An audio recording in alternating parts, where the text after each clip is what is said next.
네, 어제 파주 임진각에서는 이 북한으로 전단을 날려버리려는 보수단체와 이를 막으려는 주민들과 또 진보단체가 격렬하게 충돌했습니다. 보수단체는 결국 자리를 옮겨서 일부 전단을 날려보냈는데요. 북한이 무력 대응을 하지는 않고 있습니다. 네, 당장 나흘 뒤가 우리 정부가 제안한 남북 2차 고위급 접촉 날짜입니다. 어떤 영향을 미칠지 궁금한데요. 전문가와 함께 이야기 나눠보겠습니다. 문성모 한국전략문제연구소 연구위원, 또 김용현 동국대 북한학과 교수 나오셨습니다. 두 분 어서 오십시오. 네, 안녕하십니까. 네.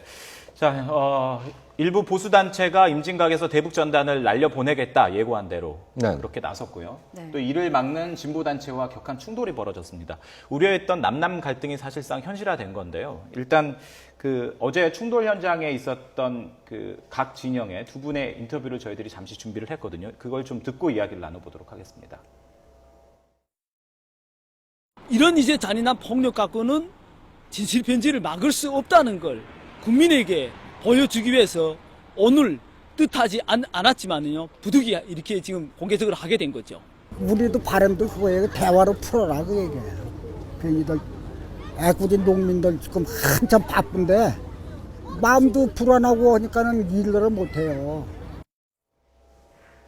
네. 자, 김용현 교수님. 네. 북한이 전단을 날리면 이거 전쟁 선포로 간주하겠다. 이렇게 강력하게 경고를 했고요. 네. 그럼에도 불구하고 보수단체가 전단을 날렸고 이 과정에서 진보단체와 또 인근 주민들이 충돌을 했습니다. 네. 그 전형적인 남남 갈등. 어떻게 보면 북한이 이런 걸 바랬다. 이렇게 봐도 되는 겁니까? 결과론적으로는 그렇게 말씀드릴 수 있겠습니다. 네. 지금 이제 어제 하루 종일 임진각을 중심으로 해서 우리 국민들 사이에서의 그런 갈등, 예. 전단지 문제를 둘러싼 갈등, 이것이 완전히 어제 드러났다 이렇게 봐야 되는데요. 파주 주민들의 이야기와 또 전단지를 날리는 그 단체의 입장이 한치의 양보도 없었던, 예. 그러면서 계란이 날아다니고 하는 그런 상황들은 국제사회에도 그대로 노출이 된 거고, 또 북한 쪽에서 이제 이런 상황들을 또 보면서 우리 남측 내부 사회의 갈등, 이런 것들이 적나라하게 노출되는 이런 것들을 보면서 결과적으로 어쨌든 북한이 의도하는 그런 우리 사회의 어떤 갈등을 그대로 보여줬다. 그런 점에서 상당한 또 우려가 있을 수밖에 없다고 봅니다. 문성무 위원께서는 어떻게 보셨습니까? 예.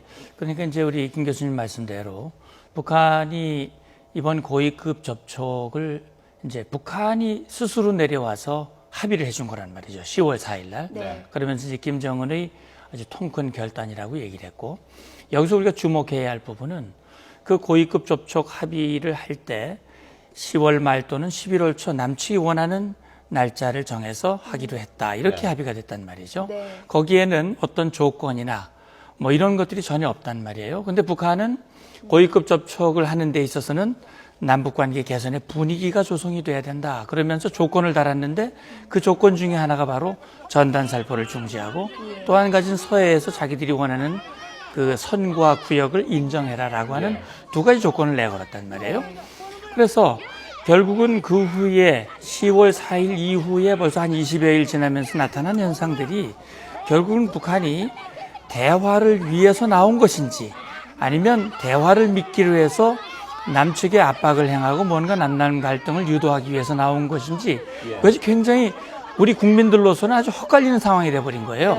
그래서 어쨌든 어제 결과적으로 보면 이 전단 살포를 막으려고 하는 주민의 입장들도 충분히 이해가 되고 또 그걸 보내려고 하는 입장도 충분히 이해되거든요. 왜 그러냐면 동시에 보내려고 하는 분들은 북한의 민주화와 북한의 변화를 요구하는 분들이고 또 주민들이나 진보단체들은 주민의 안정과 대화를 통한 문제 해결, 이걸 요구하는 분들이기 때문에 두 분들의 입장과 주장이 틀리는 얘기들이 아니에요.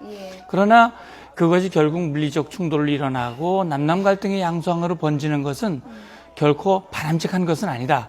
그런 차원에서 그걸 뭔가 우리 내부에서 해결할 수 있는 그런 노력도 필요하다는 생각이 듭니다. 예, 그렇군요. 자, 어제 뭐 임진각에서의 살포가 무산이 돼서 이 단체들이 김포로 옮겨서 결국에는 날려보내긴 했습니다. 그런데 참 관심이 많았던 게 또다시 교전이 벌어질까 봐 이 부분이었거든요. 다행히도 북한이 무력으로 대응하지는 않았습니다만 참 시기상으로 북한이 또다시 도발할 가능성이 있다고 생각이 되는 부분이 있기 때문에 우려가 돼요. 어떻게 보십니까? 그렇습니다. 이제 북한은 우리의 전단지 살포에 대해서 반드시 군사적인 어떤 보복을 하겠다. 예. 이런 이야기를 직간접적으로 계속 해왔습니다. 그리고 최근에도 보면은 그 군사 분계선 내에서 북한의 그런 그 군사 활동이 활발하게 이루어졌고 이것은 결국 그 전단지 살포를 저지하지 않았을 경우에 북한이 군사적인 행동을 하겠다는 이것의 어떤 시위였다 이렇게 봐야 되거든요. 예. 다행히 어제는 이제 특별한 그 충돌이 없었던 건, 군사적 충돌이 없었던 건 뭐 굉장히 다행스러운 일입니다만, 만약에 오늘이나 또는 뭐 제2, 제3의 전단지 살포가 이루어진다면 북한의 그 군사적인 행동, 그것은 아마 상당히 그 저강도의 제한적인 무력 시위일 가능성이 높습니다. 고사총 사격을 포함한 그런 정도의 수준일 것 같은데, 어쨌든 북한은 전단지 살포를 중단시키기 위해서 그런 상징적인 차원에서의 군사적 행동을 앞으로 할 가능성이 매우 높다. 또 그렇게 된다면 2차 고위급 접촉 우리가 30일로 제한을 했습니다만 아마 그 상당 기간 늦춰지거나 무산될 수도 있다. 이런 점에서 좀 더 그 전단지 살포 단체도 그렇고 우리 정부 입장에서도 상당히 유연하면서도 신중하게 상황을 접근할 필요가 있다고 봅니다. 예. 문 의원님께서 어떻게 보세요? 도발 가능성에 대해서. 예, 그러니까 이제 북한의 도발 가능성은 언제든지 있습니다. 왜 그러냐면 그동안 북한은 자기들의 목표를 이루기 위해서 때로는 대화라는 수단으로 때로는 도발이라고 하는 수단으로 그동안 해왔거든요. 그걸 우리가 화전 양면 전술이라고 얘기를 하는데 지금으로서도 보면 북한이 대화에 합의를 해놓고 좀 저렇게 도발을 하고 있단 말이죠. 그래서 정말 과연 북한이 대화의 의지가 있느냐라고 하는 그런 우려가 있는데 예를 들어서 북한이 원하는 대로 전단 살포에 대해서 우리 정부가 나서서 입장을 바꿔가지고 그동안 우리 정부는 어쨌든 표현의 자유를 보장하고 있는 헌법을 정부가 위반할 수는 없다라고 하는 것이 기본 입장이었는데 대화를 열기 위해서 우리의 입장을 바꿔서 전단 살포를 저지했다. 그러면 북한이 대화에 나와서 정말 변화된 모습을 보일 것이냐? 저는 그렇지 않다고 봅니다. 그것은 북한이 그동안 하나를 요구해서 그것이 이루어지면 또 다른 것을 요구하고 계속 그렇게 해왔기 때문에 우리 정부로서는 우리의 정부의 확고한 입장을 유지하되 역시 전단을 보내는 분들은 북한의 변화라고 하는 것은 전단을 통해서도 변화의 가능성이 있지만 또 당국 간의 대화를 통해서 변화를 유도하는 것도 있기 때문에 그런 차원에서 시기와 방법 이런 것들을 적절히 조절을 하면서 하는 것이 필요하고 우리 정부로서도 또 이 대화를 위한 그런 어떤 지혜로운 그런 대응이 같이 필요한 상황이라고 볼 수 있지요. 그 지난 10일에는 이제 북한이 그 전단 풍선을 향해서 바로 총격을 가했는데 이제 말씀하신 것처럼 어제 바로 이어지는 무력 도발은 없었습니다만 북한이 어제 그 대북 전단 살포 시도에 대한 입장을 내놨거든요. 조선중앙통신을 통해서 발표한 내용인데 남한 경찰이 전단 살포를 막기는커녕 이 전단 살포에 반대하는 진보 단체만 막았다 이렇게 비난을 했고요. 또 그러면서 어제 임진각의 충돌 상황을 상세하게 소개를 했는데요. 글쎄요, 지난 그 12일 전후에 그 전단 살포가 이루어졌을 때하고 어제하고 우리 정부의 입장은 조금은 다른 부분도 있거든요. 경찰이 일정 부분 이제 개입을 하겠다라고 얘기를 했는데 이런 부분에 대해서 북한이 남한이 전향적인 입장을 보인 거다라고 받아들일까요? 아니면 예전과 똑같아 이렇게 인식을 할까요? 어떻게 보십니까? 지금까지 그러니까 오늘 아침 현재까지 북한의 그 노동신문이나 조선중앙통신을 통해서 이 문제에 대한 반응은 아직까지 나오지 않았습니다. 북한 노동신문은 일요일도 발행이 되는데요. 아직까지는 그런 전단지 문제와 관련돼서는 현재까지 전혀 언급이 없습니다.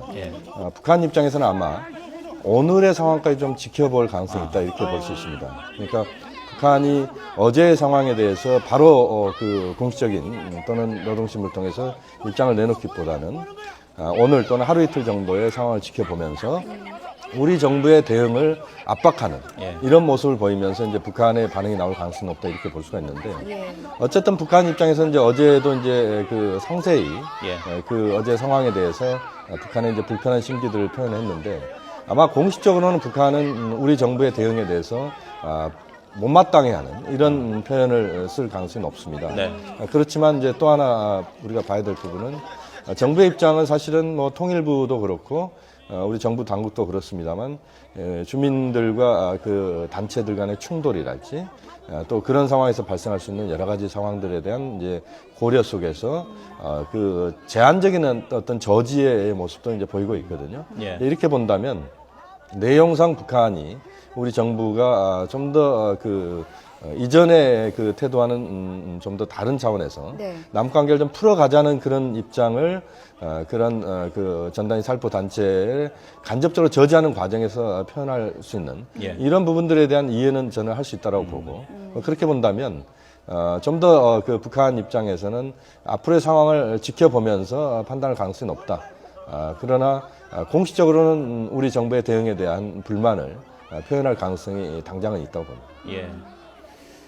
그러니까 이제 북한 입장에서는 자기들이 대화를 꼭 해야 되겠다고 하는 생각을 가진다면 예. 아마 우리 정부의 입장이나 최근 돌아가는 상황을 나름대로 긍정적으로 해석을 하면서 아마 나올 것이고 예. 자기들이 지금 나가봐야 실제 자기들이 필요로 하는 것들을 얻기에는 현실적으로 좀 어렵다라고 판단이 되면 좀 더 시기와 조건을 이렇게 조건을 좀 더 세분화시키고 시기를 좀 뒤로 늦추면서 자기들이 얘기를 할까 교수님 말씀대로 우리 정부의 강한 불만을 나타내고 좀 더 적극적인 자세를 요구하는 그런 걸 하면서 아직은 여건이 성숙되지 않았기 때문에 지금은 대화할 수 없다라든지 아마 그런 식으로 나올 가능성이 있는데 어쨌든 이렇든 저렇든 간에 북한이 스스로 약속을 한 것을 우리가 10월 30일 날 제의했는데 나흘 앞둔 지금 시점까지도 답을 주지 않는다고 하는 것은 예. 이건 어느 누가 봐도 옳은 일이 아니라고 볼 수 있죠. 예. 바로 전에 연락을 줄 수도 있지 않습니까? 북한이 그런데 극적인 효과를 노리기 위해서. 예, 물론 그럴 수는 있습니다. 그런데 회담이라고 하는 것이 이 여러 가지 그 물리적인 준비 과정들이 있기 때문에 네. 통상 제가 많은 회담을 했습니다만 통상 우리가 생각하는 시간은 대략 한 일주일 정도입니다. 네. 그래서 회담을 제의할 때는 대략 한 열흘이나 2주 전에 제의를 하고 구체적인 합의가 이루어지는 것은 일주일 전에 이제 세팅이 돼가지고 회담의 일정이라든지 장소라든지 뭐 여러 가지 절차라든지 이런 것들이 최소한 일주일 전에 이제 합의가 되면 그 준비를 거쳐서 이제 회담을 하는데 나흘 전이기 때문에 지금으로서는 오늘 답이 와도 뭐 물리적으로 불가능한 건 아니겠습니다만 상당히 바쁘죠.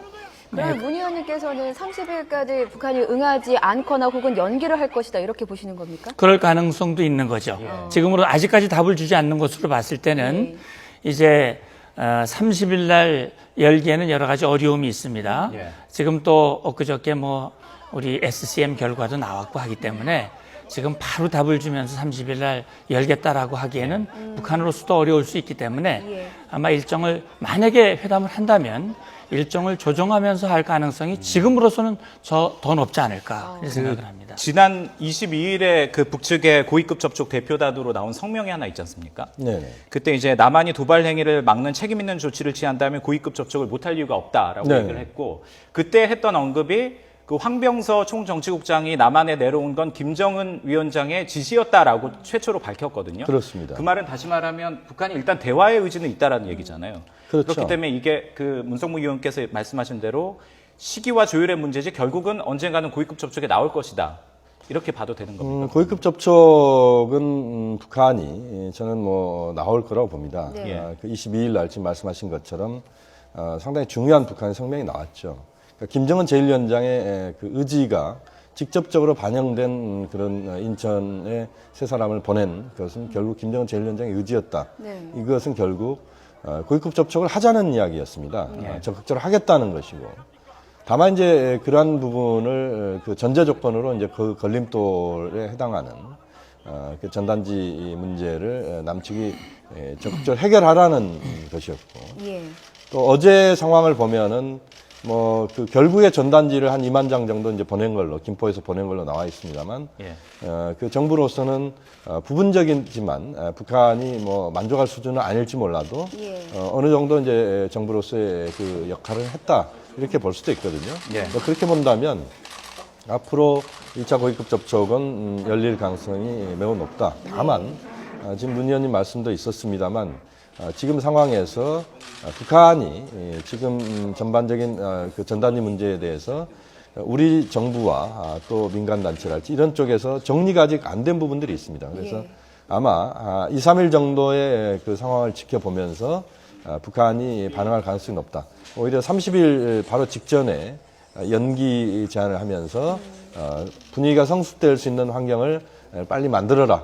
이런 쪽으로 북한 이야기를 하면서 그러나 뭐 11월 초를 넘기지 않는 네. 이런 차원에서의 그 날짜는 가능하다. 뭐 그때도 10월 4일 날 합의한 것도 10월 말 11월 초였거든요. 네. 뭐 그렇게 본다면 늦어도 11월 10일 이전에는 열릴 가능성이 매우 높다 이렇게 봐야 될 것 같습니다. 네, 뭐 향후 2주간 좀 주목을 해볼 필요가 있을 것 같고요. 저희가 좀 화제를 바꿔서 전시작전 통제권 전환 연기 문제도 좀 짚어봐야 될 것 같습니다.